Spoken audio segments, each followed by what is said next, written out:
सभी भाइयों को मेरी तरफ से प्यार भरा नमस्कार। और मैं लेके आ चुका हूँ आपके सामने यूपी पुलिस के जीके के टॉप से टॉप क्वेश्चन। यूपी पुलिस में छपने वाले क्वेश्चन है, सारे बेहतर क्वेश्चन है और पेपर में छपने लायक क्वेश्चन है। क्लास का टाइम आपको पता है, सुबह मॉर्निंग में 7 बजे, रोजाना सुबह 7 बजे प्रैक्टिस सेट आता है। आप लगाना नहीं भूलना है, क्योंकि ये वो क्वेश्चन है जो पेपर में आपको देखने को मिलेंगे मेरे मित्र। तो पहला क्वेश्चन मैं स्टार्ट करता हूँ, अच्छा लगे तो लास्ट में एक बार लाइक करके जरूर चले जाना। तने की कटाई का प्रयोग निम्नलिखित में से किस पुनः उगाने के लिए किया जाता है? जैसे कि आप कह सकते हो कपास, केला, पटसन या गन्ना। आपको पता है गन्ना सर्वाधिक कहाँ होता है? उत्तर प्रदेश में ही होता है। तो आप कहोगे ऑप्शन नंबर डी आपका बिल्कुल यहाँ पर सही हो जाएगा। फिर बढ़ेंगे अगले क्वेश्चन पर। क्वेश्चन नंबर 2 आपके सामने आया है, इसका उत्तर दीजिए। AIDS संपूर्ण रूप है, इसका जो संपूर्ण रूप क्या है वो बताना है। आपका यहाँ से उत्तर क्या होने वाला है, जल्दी बताएंगे मेरे मित्र। इसका उत्तर क्लियर करके हम अगले क्वेश्चन पे चलेंगे। ऑक्साइड यून डिफिशियंसी सिंड्रोम, यानी ऑप्शन नंबर आपका सी यहाँ से बिल्कुल सही हो जाएगा। फिर बढ़ेंगे अगले क्वेश्चन पर। अगले क्वेश्चन का कहना है, क्वेश्चन नंबर 3 आपके सामने आया है, उसका उत्तर आपको बताना है। ठीक है, पेन कॉपी लेके बैठे हैं और कितने सही हुए जरूर कमेंट करना। दूध के फटने पर कौन सा एसिड उत्पन्न होता है? दूध फटता है तो उसमें कौन सा एसिड उत्पन्न हो जाता है? आपके सामने 4 ऑप्शन है। जैसे आप कह सकते हो टार्ट्रिक एसिड, ये तो आपको पता है होता नहीं है। ऐसे आप ऑप्शन काट भी सकते हो, क्योंकि सबसे आसान क्वेश्चन है तो ऐसे क्वेश्चन में हम समय पास नहीं करेंगे। आपको पता है lactic acid, option number C इसमें बिल्कुल सही हो जाएगा। अब अगला क्वेश्चन आता है 4 नंबर। संतरे में किसके प्रबल स्रोत है? किसके प्रबल स्रोत है ये आपको बताना है। जैसे कि आप कह सकते हो कार्बोहाइड्रेट हो सकता है आपके, ठीक है, वसा हो सकता है, प्रोटीन हो सकता है या विटामिन हो सकता है। ठीक मेरे मित्र, तो यहाँ से आप कौन से ऑप्शन की ओर जाओगे जो कि बिल्कुल आपका यहाँ से सही हो जाएगा? तो आप कहोगे विटामिन डी। डी यानी ऑप्शन नंबर डी हो जाएगा बिल्कुल सही। विटामिन हो जाएगा, सॉरी विटामिन डी नहीं, डी ऑप्शन होगा और विटामिन होगा। ठीक है, आगे चलो, क्योंकि विटामिन डी तो सूर्य से प्राप्त होता है ना, इसलिए। क्वेश्चन नंबर 5 का उत्तर दो। क्वेश्चन नंबर 5 आपके सामने आया है, इसका उत्तर क्या है बताइए। तो यहाँ से जो हमारा उत्तर होगा, देखिए निम्न में से किसमें अपरंपरागत ऊर्जा स्रोत का उपयोग होता है? ठीक है, तो यहाँ से आपका उत्तर क्या होने वाला है, जल्दी बताइए। इसका आपका उत्तर क्या हो जाएगा? तो यहाँ से जो हमारा उत्तर बनेगा वो क्या बनेगा? यहाँ से मेरे मित्र हमारा उत्तर बन जाएगा सौर लालटेन। ठीक है, ऑप्शन नंबर सी बिल्कुल इसमें सही हो जाएगा। फिर अगला क्वेश्चन देखो, क्वेश्चन नंबर 6 आपके सामने आया है, क्या कह रहा है? निम्न यंत्र में विद्युत धारा का मापन करते हैं। ठीक है, तो हम कह सकते हैं किस में करेंगे, जल्दी बताओ। अम्मीमीटर। ठीक है, अम्मीमीटर यानी ऑप्शन नंबर डी बिल्कुल यहाँ पर भी सही हो जाएगा। फिर बढ़ेंगे अगले क्वेश्चन पर। क्वेश्चन आपके सामने 7 आया है, यहाँ से आपका उत्तर क्या होने वाला है, जल्दी से बताएंगे सारे मित्र। क्वेश्चन नंबर 7 का आपका उत्तर यहाँ से क्या हो जाएगा? डायनोमो वह यंत्र है जिसमें परिवर्तन करता है किसको? ये आपको बताना है। डायनोमो में किसका परिवर्तन किया जाता है, किस यंत्र का परिवर्तन किया जाता है? तो आप कह सकते हो यहाँ से मेरे मित्र जो आपका उत्तर बनेगा क्वेश्चन नंबर 7 का, वो क्या बनेगा? तो यहाँ से हमारा उत्तर बनेगा, हम कह सकते हैं आंतरिक ऊर्जा को विद्युत ऊर्जा में। ऑप्शन नंबर डी इसमें बी बिल्कुल सही हो जाएगा। ऑप्शन नंबर बी हमारा एकदम सही होगा। फिर हम आगे बढ़ेंगे। अगला क्वेश्चन आपके सामने आया है 8 नंबर, इसका उत्तर दीजिए क्या हो रहा है। ठीक है, गैल्वेनिकृत लोह चादरों पर निम्न की परत चढ़ी होती है, यानी किसकी परत चढ़ी होती है आपको बताना है। ठीक है, आपके सामने 4 ऑप्शन हैं, टीन, सीसा, जस्ता और क्रोमियम। ठीक है, तो यहाँ से आप कह सकते हो, आपसे पूछा है परत चढ़ी होती है मेरे मित्र, तो आप इसमें क्या बताओगे? ठीक, तो आप यहाँ से कह सकते हो जस्ता। जस्ता कहोगे तो ऑप्शन नंबर सी पे जाओगे, जो बिल्कुल सही हो जाएगा। फिर अगला क्वेश्चन आता है, क्वेश्चन नंबर आपके सामने 9। पृथ्वी में उपलब्ध सबसे कठोरतम पदार्थ है, यानी सर्वाधिक कठोर पदार्थ कौन सा है पृथ्वी पर? क्वेश्चन नंबर 9 का उत्तर आपको बताना है, क्या होने वाला है। ठीक मेरे मित्र, तो यहाँ से आप कहोगे ऑप्शन नंबर बी। ठीक है, यानी क्या होता है, सबसे कठोर होता है हीरा, जो कि ऑप्शन नंबर बी बिल्कुल सही हो जाएगा हीरा। फिर हम आगे बढ़ेंगे अगले क्वेश्चन पर। वॉशिंग सोडा किसका सामान्य नाम है? इसका जो सामान्य नाम है इसका क्या है? ठीक है, तो आप इसे क्या कह सकते हो? वॉशिंग सोडा का सामान्य नाम, यानी सामान्य मतलब आप समझ गए होंगे। तो बताइए ऑप्शन नंबर 10 का उत्तर हमारा यहाँ से क्या होने वाला है? यहाँ से मेरे मित्र हम जा सकते हैं सोडियम कार्बोनेट, यानी सोडियम कार्बोनेट कह सकते हैं। तो ऑप्शन नंबर हमारा ऐसे सी बिल्कुल सही हो जाएगा। फिर अगले क्वेश्चन का उत्तर दो। क्वेश्चन नंबर 11 आपके सामने आया है। भाप के इंजन का आविष्कार किया था। भाप के इंजन का आविष्कार किसने किया था? जैसे आपके सामने ऑप्शन 4 है A B C D.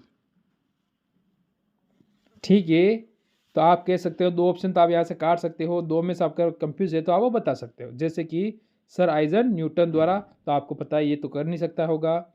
James Watt द्वारा, ये दो ऑप्शन आपके सामने हैं। तो आप कौन से ऑप्शन की ओर जा रहे हो ये बता दीजिए, आपका उत्तर यहाँ से एकदम क्लियर हो जाएगा। मेरे मित्र ऑप्शन नंबर आप ए पे जाओगे, जो बिल्कुल सही होगा। क्या नाम है? जेम्स वाट द्वारा। फिर हम आगे बढ़ेंगे। अगला क्वेश्चन देखो, 12 नंबर का उत्तर बताइए। संक्षिप्त रूप यानी जिसे हम बोलते हैं PSALV का अर्थ क्या होता है इसका, ये आपको बताना है। ठीक है, तो यहां से आपका उत्तर इसमें क्या होने वाला है, जल्दी से। ठीक है, आपके सामने 4 ऑप्शन हैं, इसमें से एक अपना उत्तर है, 3 भिन्न है। 3 भिन्न का मतलब 3 अलग है और एक उत्तर होने वाला है यहां से मेरे मित्र। हम कहेंगे option number D, polar satellite launch vehicle. Option number D बिल्कुल यहां पर एकदम सही है। फिर बढ़ेंगे अगले क्वेश्चन पर। क्वेश्चन नंबर 13 का उत्तर आप दीजिए। जब किसी माध्यम का ताप बढ़ता है तो उस माध्यम में प्रकाश का वेग होता है। कैसा होता है? जैसे बढ़ता है, घटता है, अपरिवर्तन रहता है या तेजी से घटता है।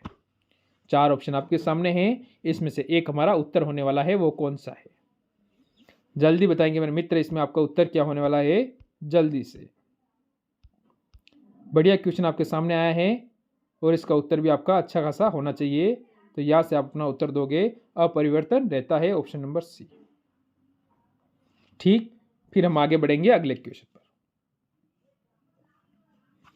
ठीक है, मुक्त निम्न गैस ग्लोबल वार्मिंग के लिए जिम्मेदार है। कौन सी जिम्मेदार है ये आपको बतानी है। क्या आपका उत्तर होगा यहाँ से, जैसे कार्बन डाइऑक्साइड हो सकती है, कार्बन मोनोऑक्साइड हो सकती है, नाइट्रिक ऑक्साइड हो सकती है, नाइट्रोपर ऑक्साइड हो सकती है। 4 ऑप्शन आपके सामने हैं, इसमें से एक अपना उत्तर होने वाला है।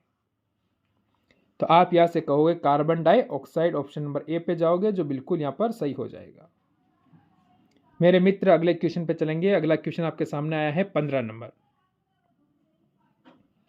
इनमें से कौन सा रोग मच्छरों से होने वाला रोग नहीं है, यानी ऐसा कौन सा रोग है जो मच्छरों से नहीं होता है। जैसे कि डेंगू मच्छरों से होता है, मलेरिया हो सकता है।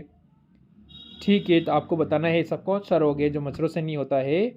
तो आप किसकी ओर जाओगे? 4 में से आपका कौन सा उत्तर होने वाला है? मेरे मित्र आप ऑप्शन नंबर डी पे जाओगे, गेगा। गेगा यानी ऑप्शन नंबर डी आपका यहाँ पर बिल्कुल सही हो जाएगा। फिर हम आगे बढ़ेंगे अगले क्वेश्चन पर। देखो, पालक के पत्ते किसके प्रबल स्रोत हैं? पालक के पत्ते हैं वो किसके प्रबल स्रोत है?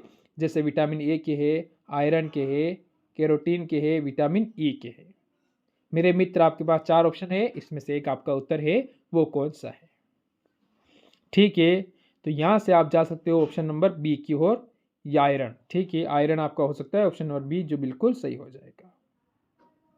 ठीक, फिर हम अगर आगे बढ़ें तो अगला क्वेश्चन का उत्तर दीजिए। क्वेश्चन नंबर आपके सामने 17 आया है और इसका उत्तर क्या है? दंत श्रेय का कारण क्या है, ये आपको बताना है। तो हमारा उत्तर यहाँ से क्या होने वाला है? जैसे कि आप कह सकते हो विषाणु संक्रमण, प्रदूषण जल, बैक्टीरिया जनित संक्रमण या वंशानुगत कारणों से। 4 ऑप्शन आपके सामने हैं, इन चारों में से आपका क्या है? बी है, सी या फिर डी है? कौन सा मेरे मित्र आपका यहाँ से उत्तर होने वाला है? तो यहाँ से हम जाएंगे बैक्टीरिया जनित संक्रमण यानी ऑप्शन नंबर हम यहाँ से सी बिल्कुल सही हो जाएगा। फिर बढ़ो अगले क्वेश्चन पर। क्वेश्चन नंबर 18 आपके सामने आ चुका है। ठीक है, एंटीटॉक्सिन का इंजेक्शन किस रोकथाम के लिए दिया जाता है? ठीक है, जैसे कि इंजेक्शन देता है यानी सुई लगाई जाती है, वो किसके लिए लगाई जाती है आपको बताना है। इंजेक्शन लगाया जाता है आपको किसके लिए, किसको रोकथाम के लिए लगाया जाता है? तो आपको टिटनेस, टिटनेस यानी ऑप्शन नंबर आप ए पे जाओगे, जो हमारा बिल्कुल यहां से सही हो जाएगा। फिर अगला क्वेश्चन देखो 19 नंबर। अल्बर्ट आइंस्टीन थे प्रसिद्ध किसके? जैसे कि आप कह सकते हो चिकित्सा, रासायनिक शास्त्र, भौतिक शास्त्री या फिर आप कह सकते हो जीव विज्ञान। ठीक है, तो आप कहोगे भौतिक शास्त्री, यानी भौतिक शास्त्र या भौतिक शास्त्री भी आप बोल सकते हो। ऑप्शन नंबर सी बिल्कुल इसमें सही हो जाएगा हमारा यहां से। फिर बढ़ेंगे अगले क्वेश्चन पर, जो आपके सामने आया है 20 नंबर क्वेश्चन। इसका उत्तर आप बताइए। टेलीफोन का आविष्कार किसने किया था? टेलीफोन है, उसका आविष्कार किसने किया था ये आपको बताना है। यहां से हमारा उत्तर क्या होने वाला है? ठीक, यहां से आपका उत्तर क्या होने वाला है जल्दी बता दीजिए, क्या आपका उत्तर यहां से आ रहा है? तो यहां से आप कहोगे अलेक्जेंडर ग्राहम बेल, यानी ऑप्शन नंबर बी आप यहां से एकदम सही बता दोगे। ठीक मेरे मित्र, फिर बढ़ सकते हैं हम अगले क्वेश्चन की ओर, जो आपके सामने ये आ चुका है। देखो क्वेश्चन नंबर आपसे 21 पूछ रहा है, भारत के महान न्यायवादी को कौन हटा सकता है? भारत के जो महान न्यायवादी है उनको कौन हटा सकता है? जैसे कि राष्ट्रपति हटा सकता है, राज्यपाल हटा सकता है, मुख्य न्यायाधीश हटा सकता है, लोकसभा अध्यक्ष हटा सकता है। कौन हटा सकता है ये आपको बताना है, भारत के महान न्यायवादी को। ठीक है, तो कौन से ऑप्शन की ओर आप जाने वाले हो, जो कि यहां से हमारा बिल्कुल सही हो जाएगा? मेरे मित्र आप जाओगे ऑप्शन नंबर ए पर, भारत का राष्ट्रपति इनको हटा सकता है। आगे बढ़ो, अगला क्वेश्चन क्या कह रहा है? बिहार में कितना साक्षर दर 2001 की जनगणना के अनुसार है?